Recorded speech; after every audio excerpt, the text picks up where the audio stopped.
Have you ever noticed that a lot of the animals who are kind of associated with masculinity, so like lions and wolves, every guy that thinks they're tough ever has a lion and a wolf tattoo. But if you think about it, number one, lions and wolves, they eat their own. About 20% of the pack survives, 80% starves. And they're not even the kings of their own domain. You know what the most unfuckwittable animal is? It's the one that nobody talks about. It's an elephant. And you know what animal has more human interactions that the animal wins than any other animal? It's not a wolf and it's not a lion. It's a fucking hippo. So when they say speak softly and carry a big stick, they're not talking about the lions, tigers, bears, wolves, or hippos. They're talking about the elephants. And that is the whole thing that you should be doing in your everyday life. And I'm wearing a tank top today to illustrate my point, guys. And the point is that I have some muscles, but they are showing them off is really of no use to me outside of aesthetic purposes. While muscles in a general sense are to be used if you're in a back alley with the wrong people. But you never want to get to that place. And the idea is that you can be super aggressive, especially in modern society. If you're super aggressive, like a wolf or a lion, you will get exactly what you want in the very, very, very short term. And then very quickly, you'll realize that nobody wants to play the game with you because you play in an unfair way where you just win at all costs. So the idea is that you should know your absolute limits and constantly play within them. And then when those limits are never tested, that's where the illusion of power comes in. Because you don't actually ever want to fight anybody else. And nobody ever actually wants to fight you. And if somebody actually does want physical confrontation, there's something wrong with them. And that's somebody you shouldn't get in a confrontation with. And nowadays, we don't even live on a physical plane. We live on a spiritual plane for the most part. So Teddy Roosevelt's whole thing of speak softly and carry a big stick refers to not only your strength, but it refers to your intelligence. It refers to your ability to have social networks. And it refers to your ability to generate income and create wealth. You should never over leverage when it comes to money. You should never over leverage when it comes to proving yourself. Like, that is the whole thing. That is how people got. Like, that's how they lose, is they get baited. What's that? Have you seen the video of the crow and the cat fighting? Or no, it's two cats fighting and the crow instigates it. And crows will do stuff like that. Or they'll trick the cat into falling off the roof. Crows' brains are this big. So now you got to understand, guys, when you go out into the world, and this is, it sounds like I'm referencing nature a whole lot because you don't realize that human nature is nature. And the most dangerous, the most deadly, the most intelligent animal are the humans that you interact with on a daily basis. So you go to work and it's nice and it's cozy and it's cushy and, HR is going to take care of you and da-da-da-da-da. If they take off that mask of everybody's friends, at the end of the day, it is a game of survival. And you have to realize that and go in there with a smile on your face. Hey, I'm here to make money. But as soon as you don't want to pay me anymore, I'm so gone. I'm so fucking out of here.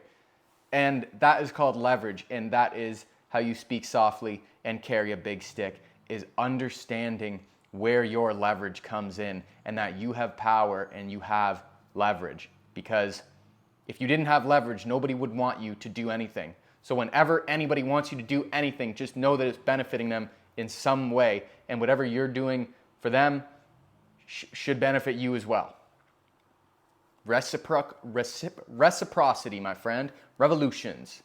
Okay? It is a game of give and take.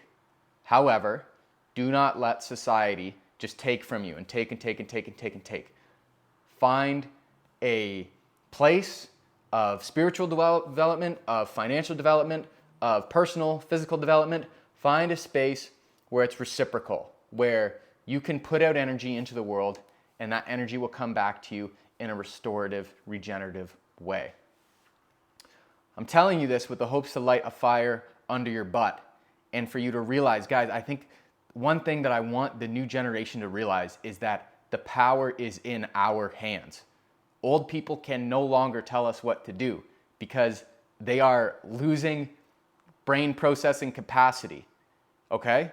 Like, our mental capacity is starting to reach its peak. It reaches its peak around 30 and then start dipping off around 60. So who's going to be in that 30 to 60 year range in the next 10 to 30 years? It's us. It is the millennials, the Gen Zs, and the Gen Alphas, okay?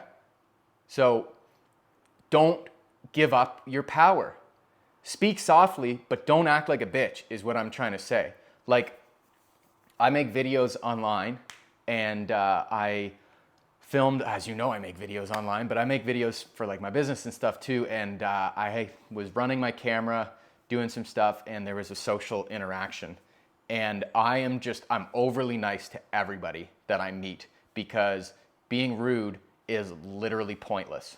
Like, nobody's gonna beat me up for being nice. And any guy, it's mostly men who are unfriendly. Any male who is unfriendly in public, it's not a reflection of the world because they're like, well, fuck the world, I'm mad at the world. That guy is usually a very small little boy inside, and they're usually very cowardly, and that's why they don't want to share their light with the world. So that's why I'm telling you that being kind and being a nice person is one of the bravest things that you can do. And just because you speak kindly and speak softly and are really nice to people, that doesn't mean that you're fuckwittable. It actually means the opposite. It means that you know your limit, and anything anybody does outside of that, it's fine. They can be a dickhead, they can be a sweetheart, it doesn't matter. Whether they are or aren't, you're gonna be nice no matter what.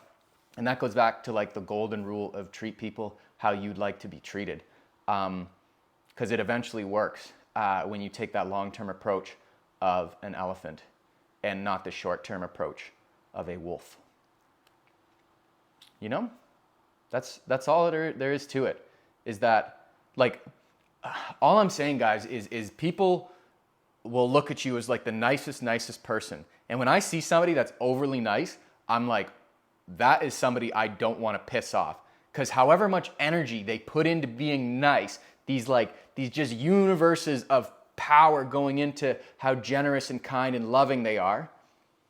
If you piss a person off who's like that, if you push them too far, all that energy that they put into positivity, imagine that flipping the switch and turning on its end. That's scary. That's not somebody you want to be around. So people know that, and people can see that when you are able to go out in the world with the utmost levels of kindness, people go, oh shit, that person's seen some shit. And you can tell that they're actively making a choice to just be a nice person. And let me tell you guys, nothing can make somebody's day like a smile or asking the cashier how their day's going. Like, it can totally change. You could actually save somebody's life by asking somebody how their day is. And look, bro, if you go out into the world and are in a bad mood and you just spread that everywhere, like, you deserve every bit of fucking misery because that's just what you're spreading to the world. So if you're mad at the world, if you're mad at yourself, you're mad at your girl, you're mad at your folks, you're mad at your coworkers, you're mad at your boss, go out into the world and be the nicest person you can be. And realize that a lot of your problems are internal. 2, other people, strangers, are not contributing to your problems. If anything, they'll ask you how your day's going and they'll contribute to your happiness. And 3, you have the ability as a human being to take negative energy and turn it into positivity. You just have to believe that you can.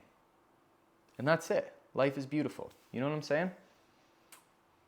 So yeah, we are in nature right now, and we are so smart though that we are able to ascend above the physicalities of like constantly fighting each other. So just be a nice guy. If nothing else, be a nice guy, and then go and train martial arts and train boxing and train fitness and train philosophy and train stoicism and train financial literacy, so that you can be unfuckwittable, but you don't have to go prove it to anyone, okay?